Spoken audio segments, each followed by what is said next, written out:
नमस्कार दोस्तों, स्वागत है आपका कक्षा 10 सामाजिक विज्ञान के 2 नंबर वाले सभी महत्वपूर्ण प्रश्न उत्तर में। दोस्तों, इससे पहले हम 3 नंबर वाले और 4 नंबर वाले सभी महत्वपूर्ण क्वेश्चन आंसर कर चुके हैं। अगर आपने वीडियो नहीं देखी है तो डिस्क्रिप्शन में लिंक है, आप जाकर देख सकते हैं। मैं इतना कहता हूँ कि अगर आप ये सारे क्वेश्चन याद कर लेते हो तो इनसे बाहर कुछ भी नहीं जाएगा आपका, और आप 90% प्लस बनाने में आराम से कामयाब हो सकते हो। तो चलिए स्टार्ट करते हैं। और पहला क्वेश्चन है हमारा। क्वेश्चन है, भारत में पाई जाने वाली मिट्टियों के नाम लिखिए। इसका आंसर है, भारत में पाई जाने वाली मिट्टियाँ जलोढ़ मिट्टी, काली या रेगर मिट्टी, लाल मिट्टी, लेटेराइट मिट्टी, मरुस्थलीय मिट्टी और पर्वतीय मिट्टी। दोस्तों, एक बात और बोलूँ मैं आपको दो सीरीज, लगभग दो सीरीज में से आंसर करवाता हूँ। एक तो आपकी ये परीक्षा अध्ययन है, देखिए, ठीक है, दिवाली है, और एक और है, एक जी परीक्षा बोर्ड है। तो मैं इन्हीं में से क्वेश्चन आंसर छांट के और आपको करवा रहा हूँ, ठीक है। तो अब दूसरा क्वेश्चन है हमारा, समोच्च जुताई किसे कहा जाता है। इसका आंसर है, ढाल वाली भूमि पर समोच्च रेखाओं के समांतर हल चलाने से ढाल के साथ जल बहाव की गति घटती है, इसे समोच्च जुताई कहा जाता है। तीसरा है, संसाधन से क्या आशय है। इसका आंसर है, पर्यावरण में उपलब्ध प्रत्येक वस्तु जो हमारी आवश्यकताओं को पूरा करने में प्रयुक्त की जा सकती है और जिसको बनाने के लिए प्रौद्योगिकी उपलब्ध है, एक संसाधन कहलाता है, ठीक है। क्वेश्चन नंबर 4 है, मृदा संरक्षण से क्या आशय है।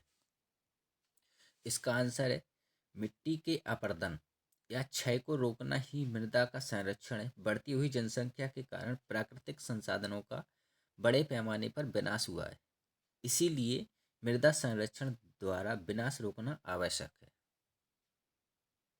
क्वेश्चन नंबर 5 है, बांगर क्या है। इसका आंसर है, पुरानी जलोढ़ मिट्टी को बांगर कहते हैं। यह नदियों द्वारा निर्मित प्राचीन मृदा है। ऊंचे भागों में पाए जाने वाली यह मिट्टी उन क्षेत्रों में मिलती है जहां नदियों की बाढ़ का जल नहीं पहुंच पाता है। बांगर स्लेटी रंग की चिकनी मिट्टी होती है। यह कम उपजाऊ होती है, इसमें प्राय कंकड़, कैल्शियम कार्बोनेट पाए जाते हैं। नेक्स्ट क्वेश्चन नंबर 6, एजेंडा 21 क्या है, इसके सिद्धांतों की सूची बनाइए।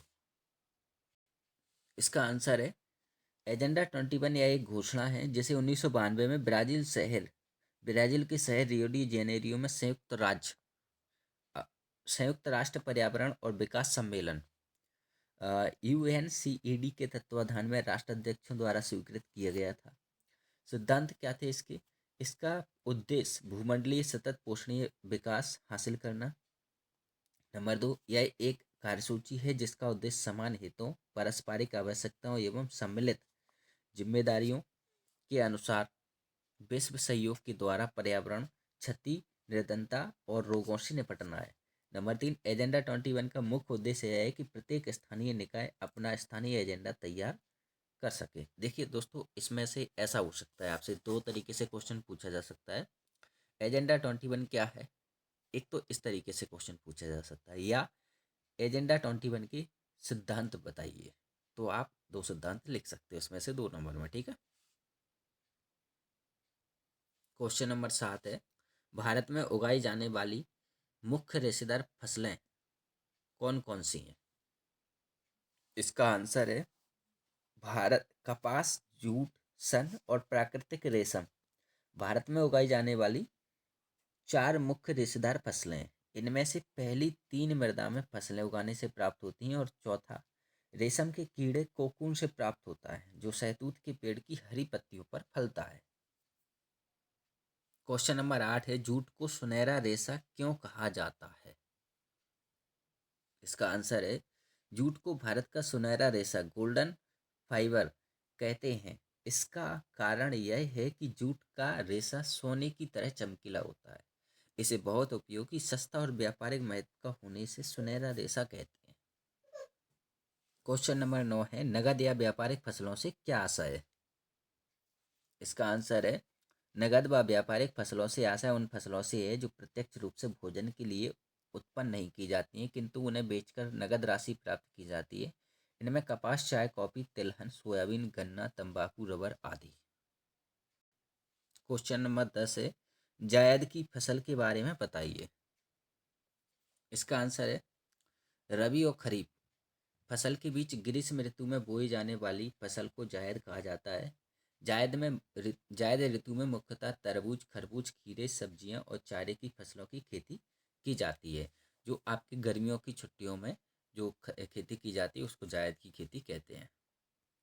क्वेश्चन नंबर 11 है, झूमिंग कृषि को किन किन नामों से जाना जाता है। इसका आंसर है उत्तर पूर्वी राज्यों असम, मेघालय, मिजोरम और नागालैंड में इसे झूम कहा जाता है। मणिपुर में पामलू और छत्तीसगढ़ के बस्तर जिले और अंडमान निकोबार द्वीप समूह में इसे दीपा कहा जाता है। ठीक है, तो इन इन नामों से इसको जाना जाता है, झूम कृषि को। क्वेश्चन नंबर 12 है, विनिर्माण उद्योग क्या है। तो इसका आंसर आ जाएगा कच्चे पदार्थ को मूल्यवान उत्पाद में परिवर्तित कर अधिक मात्रा में वस्तुओं के उत्पादन को विनिर्माण कहा जाता है। जैसे कागज बांस से, चीनी गन्ने से, लोहा इस्पात लोहा से और तथा एल्यूमिनियम बॉक्साइट से निर्मित होती है। यानी कि कच्चे माल से जब आप कोई प्रोडक्ट बनाते हो, कोई उत्पाद बनाते हो, तो उसको आप विनिर्माण उद्योग की श्रेणी में लाते हो। ठीक है। 13वां है, आधारभूत उद्योग से क्या आशय है, उदाहरण सहित समझाइए। इसका आंसर है वे उद्योग जो अन्य उद्योगों के आधार होते हैं, उनके उत्पादन अन्य उद्योगों के निर्माण तथा संचालन के काम आते हैं। जैसे लोहा इस्पात, तांबा पिघलन व एल्यूमिनियम पिघलन उद्योग। ठीक है। अच्छा, इनको अगर ऐसे बता दें, जैसे मान लो चीनी उद्योग है, तो चीनी उद्योग का आधारभूत उद्योग होगा गन्ना की फसल, है ना। तो इस तरीके से जिसकी मदद से दूसरा उद्योग चलता हो उसे आधारभूत उद्योग कहा जाता है। ठीक। क्वेश्चन नंबर 14 है, भारत में कृषि आधारित उद्योग कौन कौन से हैं। तो देखिए इसका आंसर है नंबर 1 वस्त्र उद्योग है। आप कैसे लिखोगे आंसर, भारत में कृषि आधारित उद्योग निम्न हैं, फिर आंसर लिखोगे वस्त्र उद्योग, चीनी उद्योग, कागज उद्योग, पटसन उद्योग, वनस्पति उद्योग कृषि पर आधारित प्रमुख उद्योग हैं। ओके। क्वेश्चन नंबर 15 है, वायु प्रदूषण के 2 दुष्प्रभाव लिखिए। इसका आंसर है वायुमंडल में carbon dioxide, carbon monoxide, sulphur dioxide मानव जीवन को प्रभावित करती है। नंबर 2, धूल आदि हानिकारक व विषैले तत्व वायु को प्रदूषित कर मानव स्वास्थ्य पर बुरा प्रभाव डालते हैं। ये हमारे 2 दुष्प्रभाव हो गए। क्वेश्चन नंबर 16 है, निम्न को समझाइए। नंबर 1 वायु प्रदूषण, जल प्रदूषण और ध्वनि प्रदूषण। ठीक है। तो देखिए इसका आंसर आपके पास ये है, वायु प्रदूषण। दोस्तों, वायु प्रदूषण, ध्वनि प्रदूषण, जल प्रदूषण ये हम सभी पढ़ते हैं, है ना। तो इनमें कोई समस्या नहीं होनी चाहिए, आप अपने हिसाब से इसका आंसर लिख सकते हो। ठीक है, ये आपके पास दे रखा है, आप इसमें से भी आंसर लिख सकते हो। मैं ठीक है। अगला देखिए, और जे दे रखा है आपका जल प्रदूषण। ठीक है, भूमि प्रदूषण भी आप कर लेना साथ में, और ध्वनि प्रदूषण। जे आपके प्रदूषण दे रखे हैं, तो मैं इनको पढ़ के नहीं बता रहा हूँ क्योंकि समय थोड़ा ज़्यादा लग जाता है। आप इसको स्क्रीनशॉट लेकर इसको कर सकते हो। ठीक है, स्क्रीनशॉट ले लीजिए आप। क्वेश्चन नंबर 17 है, राजमार्ग से क्या आशय है। इसका आंसर है राज्यों की राजधानियों को जिला मुख्यालयों से जोड़ने वाली सड़कें राजमार्ग कहलाती हैं। राज्य तथा केंद्र शासित क्षेत्रों में इनकी व्यवस्था तथा निर्माण का दायित्व राज्य के सार्वजनिक निर्माण विभाग पीडब्ल्यूडी का होता है। ठीक है। क्वेश्चन नंबर 18 है आपका, पवन हंस क्या है। तो इसका आंसर है पवन हंस हेलीकॉप्टर लिमिटेड तेल व प्राकृतिक गैस आयोग को इसकी अपतटीय संक्रियाओं में तथा आगम व दुर्लभ भूभागों जैसे उत्तरी पूर्वी राज्यों तथा जम्मू कश्मीर, हिमाचल प्रदेश व उत्तराखंड के आंतरिक क्षेत्रों में हेलीकॉप्टर सेवाएं उपलब्ध करवाता है। क्वेश्चन नंबर 19 है, डिजिटल भारत क्या है। तो इसका भी आंसर आपके सामने है, देख लीजिए, जे है आप लिख लीजिए। ठीक है, चलिए आगे बढ़ें। अगला क्वेश्चन है, सीमा सड़क संगठन की स्थापना कब और क्यों की गई। तो इसका आंसर दे रखा है आपका सीमा सड़क संगठन, ये दे रखा है सीमा सड़क संगठन, ठीक है, 1960 में की गई थी। और जो सीमावर्ती यानी कि बॉर्डर वाले एरिया में हमें अपनी सड़क का निर्माण करना था, उसकी सुरक्षा के लिए, ठीक है, उसका संचालन के लिए इसकी स्थापना की गई थी। तो ये आंसर है, आप कर सकते हो, ठीक है। नेक्स्ट क्वेश्चन है स्वर्णम चतुर्भुज महाराज मार्ग क्या है। तो इसका आंसर आपके सामने जे दे रखा है, ठीक है। ये बहुत ही इम्पोर्टेंट क्वेश्चन भी है, ठीक है। और दुनिया का चौथा सबसे बड़ा जो सड़क परियोजना है ये हमारी, ठीक है, दुनिया की चौथी सबसे बड़ी और भारत की सबसे बड़ी। ओके, इसको आप याद कर सकते हो, अच्छे मोस्ट है ना। नेक्स्ट क्वेश्चन है पाइपलाइन परिवहन से किन वस्तुओं का परिवहन किया जाता है। इसका आंसर है पाइपलाइन परिवहन से निम्नलिखित वस्तुओं का परिवहन किया जाता है। नंबर 1 कच्चा तेल, नंबर 2 पेट्रोल, नंबर 3 प्राकृतिक गैसों को गैस शोधनशाला तक पहुंचाना, उर्वरक कारखानों व ताप विद्युत को पहुंचाना इत्यादि। क्वेश्चन नंबर 23 है देश के प्रमुख संचार साधन बताइए। इसका आंसर है देश के निजी दूरसंचार तथा जनसंचार में दूरदर्शन, रेडियो, समाचार पत्र समूह, प्रेस तथा सिनेमा आदि देश के प्रमुख संचार साधन हैं।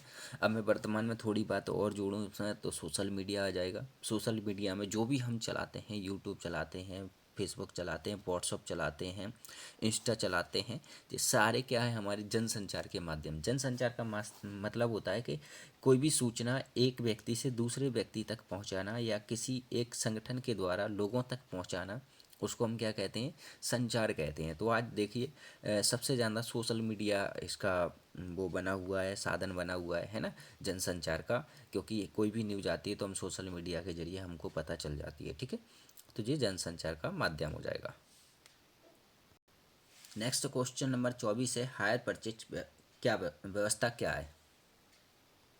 इसका आंसर है हायर परचेज एक ऐसी व्यवस्था थी जिसमें खरीदार वस्तुएं कर्जे पर खरीदते थे और उनकी कीमत साप्ताहिक या मासिक किस्तों में चुकाई जाती थी। अगला क्वेश्चन है 25 क्वेश्चन नंबर, प्रथम विश्व युद्ध में मित्र राष्ट्र और धुरी राष्ट्र कौन कौन से थे। इसका आंसर है प्रथम विश्व युद्ध से पहले ब्रिटेन, फ्रांस और रूस ये मित्र राष्ट्र थे, ठीक है। प्रथम विश्व युद्ध में एक साथ लड़े, बाद में अमेरिका भी इनके साथ हो गया। धुरी राष्ट्र कौन कौन से थे, जर्मनी, ऑस्ट्रिया, हंगरी, ऑटोमन तुर्की और, ठीक है, और इसमें जापान भी आ जाएगा, इटली भी आ जाएगा। ये कौन से थे, धुरी राष्ट्र थे, ठीक है।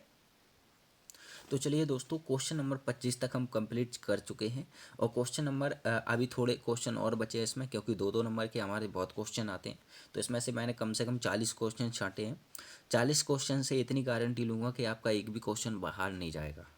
तो मैं नेक्स्ट क्वेश्चन यानी कि आपके नेक्स्ट वीडियो में करवाऊँगा, क्योंकि ये वीडियो लंबी हो जाएगी।